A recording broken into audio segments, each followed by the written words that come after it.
ఇక చామంతి మాత్రం ఎలాగైనా సరే చిన్నబాబుని చూడాలి అనే విధంగా అంటూ చూడడానికి ఎంత ప్రయత్నం చేసినా కూడా ఇక ప్రేమ్ వెనుక వైపు ఉండటం వల్ల చామంతికి కనిపించడు.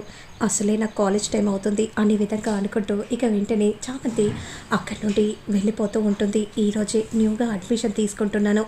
మా నాన్న కలను అలాగే అమ్మగారి కలను నేను ఎలాగైనా లాయర్ అయి తీర్చాలి అని మనసులో చామంతి అనుకుంటూ ఉంటుంది. ఇక మరోవైపు మాత్రం అమ్మగారు నిన్ను లాయర్గా చేయటానికి ఒక ముఖ్యమైన రీజన్ ఉంది చామంతి, కానీ అది ఏదో ఒక రోజు నీకు ఖచ్చితంగా తెలుస్తుంది.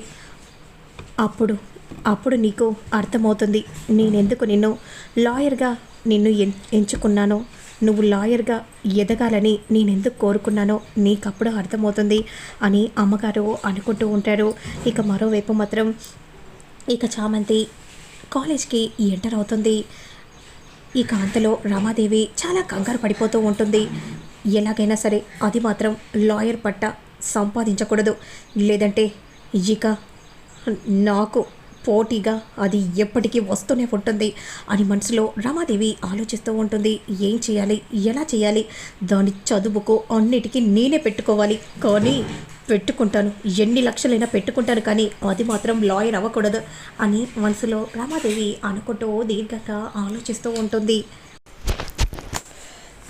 ఇక ప్రేమ్ మాత్రం అలా హాల్లోకి వెళ్తూ ఉండగా ఎక్కడికి వెళ్తున్నావురా అంటే అమ్మ అది అనే విధంగా ప్రేమ్ చాలా కంగారు పడిపోతూ అంటూ ఉంటే, ఈరోజే పెళ్ళి వాళ్ళు వస్తున్నారు నిన్ను చూడ్డానికి, నువ్వు ఎంతో చక్కగా రెడీ అవ్వు, అలాగే ఇదిగో ఈ డ్రెస్ ప్యాటర్న్ నీకు చాలా బాగుంటుంది, ఈ అమ్మ దగ్గరుండి చూసి సెలెక్ట్ చేసింది అనే విధంగా అంటూ వెంటనే డ్రెస్ని రమాదేవి ప్రేమ్ చేతిలో పెట్టగానే ఇక ప్రేమ్ అలానే చూస్తూ ఉంటాడు. ఇక మరోవైపు మాత్రం పెళ్లి వాళ్ళు వస్తారు. ఇక పెళ్లి వాళ్ళు రాగానే ఎంతో సంతోషంగా లోపలికి ఇన్వైట్ చేస్తూ ఉంటుంది రమాదేవి.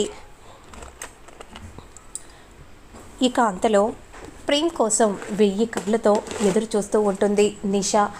ఇక అప్పుడే నానా ప్రేమ్ త్వరగా రా నాన్న, పెళ్లి వాళ్ళు వచ్చేసారు అని విధంగా అనగానే, అసలు నాకు ఈ పెళ్ళే నచ్చట్లేదు, ఈ పెళ్లి చూపులేంటో నాకేం అర్థం కావట్లేదు, అలా అని నేను గట్టిగా మాట్లాడలేకపోతున్నాను, భగవంతుడా ఇదేంటి నాకు ఇలాంటి పరిస్థితిని కలిగించావో అని ప్రేమ్ మనసులో అనుకుంటూ చాలా బాధపడిపోతూ ఉంటాడు.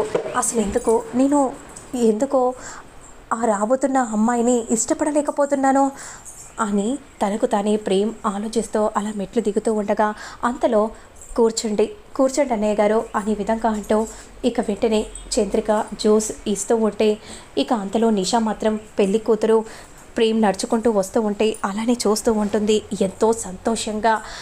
ఇక అలా చూస్తూ మురిసిపోతూ ఉంటుంది. అంతలో ప్రేమ్ వచ్చి కూర్చుంటాడు. అమ్మ ఒకసారి అబ్బాయిని చూడమ్మా అని అనగానే ఇక వెంటనే నిషా ఎంతో సంతోషంగా ప్రేమ్ని చూస్తూ ఉంటాడు. చెప్పమ్మా నీకు అబ్బాయి నచ్చాడా అని అంటూ ఉంటే ఇక ప్రేమ్ అలానే తలదించుకొని ఉంటాడు. ఏంట్రా అలా ఉన్నావేంటి, అమ్మాయిని చూడు అని అనగానే వెంటనే కోపంగా అమ్మాయిని చూస్తూ ఉంటాడు.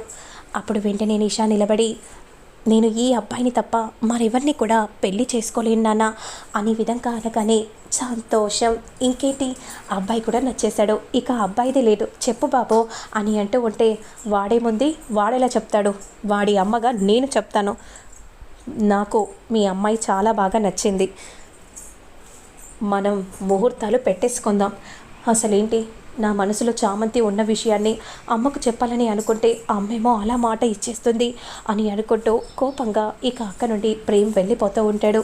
వాడికి మీటింగ్ ఉంది అందుకే వెళ్తున్నాడు లేండి అన్నయ్య గారు. సరే చెల్లమ్మ, మరి మేము వెళ్ళొస్తాం, మంచి ముహూర్తం చూసి ఎంగేజ్మెంట్ పెట్టుకుందాం అని అంటూ అక్క నుండి వెళ్ళిపోతూ ఉంటారు. రామాదేవి మాత్రం దీర్ఘంగా ఆలోచిస్తూ ఉంటుంది. ముందు ఆ అమ్మగారి దగ్గర నా వీడియోని నేను తీసేసుకోవాలి అని అనుకుంటూ ఉంటుంది రామాదేవి. అయినా కాలేజ్కి వెళ్ళింది కదా, సర్టిఫికేట్ సబ్మిట్ చేస్తే తనని ఇక లాయర్గా అవ్వడానికి ట్రైనింగ్ ఇస్తారు కదా, అనే విధంగా అనుకుంటూ వెంటనే ఆ కాలేజ్లో చదువుతున్న ఒకటికి ఫోన్ చేస్తుంది రమాదేవి. ఏంటి మేడం ఇలా ఫోన్ చేశారేంటి? ఇన్నాళ్ళకు గుర్తుకు వచ్చాను. అసలు నేను ఈ కాలేజ్లో నేను ఇలా సంతోషంగా చదువుతున్నానంటే కారణం మీరే. చెప్పండి మేడం, మీకు నా తరపున మీకు ఏ సహాయం కావాలో చెప్పండి. ఎంత కష్టమైనా సరే చేయడానికి సిద్ధంగా ఉన్నాను మేడం అనే విధంగా అంటూ ఉంటాడు. ఏం లేదు, ఈరోజు జాయినింగ్ అవ్వడానికి చామంతి అని ఒక అమ్మాయి వస్తుంది. అది జాయినింగ్ అవ్వకూడదు. నువ్వేం చేస్తావో నాకు తెలీదు. అంతే కదా మేడం, మేం చూసుకుంటాం మేడం, మీరు కంగారు పడకండి, నిక్షిప్తంగా ఉండండి మేడం అనే విధంగా అంటూ కాల్ని కట్ చేస్తాడు. రేయ్, చామంతి అంటారా, అది ఈరోజు ఈ కాలేజ్లో అడ్మిషన్ అవ్వడానికి వీల్లేదు అనే విధంగా చెప్పగానే ఇక అదే సమయానికి చామంతి అలా నడుచుకుంటూ వస్తూ ఉంటుంది. అంతలో వాట్సాప్కి చామంతి ఫోటోను పంపిస్తుంది. రేయ్, ఇదేరా, తను వస్తే నాకు చెప్పండి అనే విధంగా అనగానే, అన్న అన్న అటు చూడన్నా, అదిగో అన్న, ఆ ఫోటోలో ఉన్న అమ్మాయి ఈ అమ్మాయి ఒకేలా ఉంది. అవునరా, తనేరా అనే విధంగా అనుకుంటూ, ఏ అమ్మాయి ఇలా రా. "ఆ, ఏంటి, ఆ, ఎందుకు పిలిచారు? "హ్మ్, ఒక మంచి పాట పాడు. ఈరోజే కదా అన్న అడ్మిషన్, ఇంకా 1 అవర్ మాత్రమే ఉంది. అడ్మిషన్ చేసుకుని వచ్చాక మీరు సాంగ్స్ పాడమంటే పాడతాను, మీరు ఆటలు ఆడమంటే కూడా ఆడతాను. మీ ఇష్టమన్నా. కాదు, నువ్వు అడ్మిషన్ అవ్వక ముందే నువ్వు పాట పాడాలి, పాటతో పాటు డ్యాన్స్ వేయాలి. పల్లెటూరు నుండి వచ్చినట్టున్నావు, నిన్ను చూస్తుంటే చూడముచ్చటగా ఉంది. ఇలాంటి అమ్మాయిలు పాట పాడుతూ డ్యాన్స్ వేస్తే చాలా బాగుంటుంది. వేస్తేనే ఈ బ్యాగ్ ఇస్తాను, లేదంటే ఇవ్వను. అప్పుడు వెంటనే సరే అన్నా, వేస్తాను అని అంటూ డ్యాన్స్ వేస్తూ ఉంటుంది. అలా పాట పాడుతూ డ్యాన్స్ వేస్తూ ఉంటే అందరూ కూడా వచ్చి చూస్తూ ఉంటారు. చాలా బాగా అద్భుతంగా చేస్తుంది అనే విధంగా అంటూ అలానే చామంతిని చూస్తూ అలా క్లాప్స్ కొడుతూ ఉంటారు. అన్న, అయిపోయిందన్నా, ఇక నా బ్యాగ్ నాకు ఇవ్వన్నా, నేను వెంటనే వెళ్ళాలి. నువ్వు డ్యాన్స్ వేశాక, అంత చక్కగా పాట పాడుతూ డ్యాన్స్ వేశాక నేను ఇవ్వకుండా ఉంటానా? ఇదిగో నీ బ్యాగ్ తీసుకో అని అంటూ బ్యాగ్ని ఇవ్వగానే ఇక వెంటనే గబగబా వెళ్తుంది. సర్టిఫికెట్స్ చూపించు, త్వరగా ఇవ్వమ్మా సర్టిఫికెట్స్ అని అనగానే, ఇదిగోండి మేడం సర్టిఫికెట్స్ అని అంటూ ఇవ్వగానే, ఏంటమ్మా సర్టిఫికెట్స్ ఇవ్వమంటే ఖాళీ పేపర్ ఇచ్చావేంటి? ఇంకా 1 అవర్ మాత్రమే ఉంది. ఏంటి మేడం మీరు అంటుంది? సర్టిఫికెట్స్ లేవా? లేవమ్మా అనే విధంగా అనగానే ఇక బ్యాగ్లో చెక్ చేస్తూ ఉంటుంది. బ్యాగ్లో ఎక్కడ కూడా సర్టిఫికెట్స్ కనిపించవు. ఒక్కసారిగా చామంతి చాలా కంగారు పడిపోతూ చూస్తూ ఉంటుంది. సర్టిఫికెట్స్ బ్యాగ్లోనే కదా పెట్టాను అని అనుకుంటూ చాలా కంగారు పడిపోతూ ఆలోచిస్తూ ఉండగా, ఖచ్చితంగా ఇది వాడి పనే అని అంటూ కోపంగా వెంటనే, నా సర్టిఫికెట్స్ నాకు ఇవ్వు, మీరు అన్నట్టుగా సాంగ్ పాడుతూ డ్యాన్స్ వేశాను, నా సర్టిఫికెట్స్ నాకు ఇవ్వండి అని అంటూ ఉంటే, నీ సర్టిఫికెట్స్ ఎక్కడివి?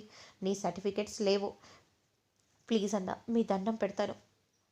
ఏంటే, ఎన్నిసార్లు చెప్పాలి నేను తీయలేదని? ఇస్తావా లేదా అని కోపంగా అంటూ ఉంటే, నువ్వెంతైనా ఆర్చుకో, ఏదైనా చేసుకో, నా దగ్గర లేవని చెప్పాను. ఇక్కడ ఏదైనా సీసీటీవీ ఫుటేజ్ ఉందా?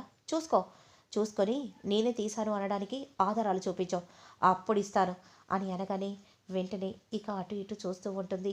ఇక వాలీబాల్ వైపు సీసీ కెమెరా ఉండటాన్ని చూసి, ఇప్పుడే చూపిస్తాను నువ్వే తీసావని ఆధారాలతో అని అంటూ వెంటనే ఆ సీసీటీవీ ఫుటేజ్ని కళ్ళకు కట్టినట్టుగా చూపించగానే, నువ్వే నేను డ్యాన్స్ వేస్తున్నప్పుడు ఇదిగో సర్టిఫికెట్స్ నువ్వే మాయం చేశావు అనే విధంగా అంటూ మేడంకి వెళ్ళి ఆధారాలతో చూపించగానే ఇక ఆ వ్యక్తిని పిలిపిస్తుంది. నిన్ను డిబార్ చేస్తాను, ఇప్పుడు నువ్వు ఆమె సర్టిఫికెట్స్ ఇవ్వకపోతే నన్ను క్షమించండి మేడం అనే విధంగా అంటూ, ఇదిగోండక్క మీ సర్టిఫికెట్స్ తీసుకోండి అని అంటూ సర్టిఫికెట్స్ ఇవ్వగానే, ఇదిగోండి మేడం, ఇంకా 5 నిమిషాలు మాత్రమే ఉంది, ఈ 5 నిమిషాలు లోపు ఈ సర్టిఫికెట్స్ని నువ్వు సబ్మిట్ చేసావు, ఇక నువ్వు లాయర్గా నేర్చుకోవటానికి వెళ్ళమ్మా, క్లాస్ రూమ్కి వెళ్ళు, త్వరగా వెళ్ళమ్మా అని అనగానే, thank you madam, thank you so much madam అని అంటూ క్లాస్ రూమ్లోకి ఎంటర్ అవుతుంది.